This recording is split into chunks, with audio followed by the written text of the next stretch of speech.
Come to your Lord, তোমার রবের দরবারে ফিরে আসো, ক্ষমার মতো ক্ষমা চাও, ক্ষমার মতো ক্ষমা চাইলে আমি সব ক্ষমা করে দেব। সুবহানাল্লাহ পড়েন। রব্বুল আলামিন বলেন, ইয়া আইয়ুহাল্লাযীনা আমানু তুবু ইলাল্লাহি তাওবাতান নাসুহা। ও বিশ্বাসীরা, ভুল করেছো, অন্যায় করেছো, পাপ করেছো, জুলুম করেছো, আমার কাছে ফিরে আসো, ক্ষমা চাও। ক্ষমার মতো ক্ষমা চাইলে সব গুনাহ মাফ করে দিতে পারে কে? পাপ নাই, গুনাহ করি নাই, এরকম কেউ আছি? কথা বলেন।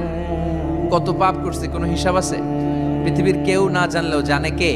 আল্লাহ ডেকে বলে, গোলাম আমি হলাম গাফিরুয যামব কাবিলুত তাওব। আমার কাজ হলো ক্ষমা করা, আমার কাজ হলো তওবা কবুল করা।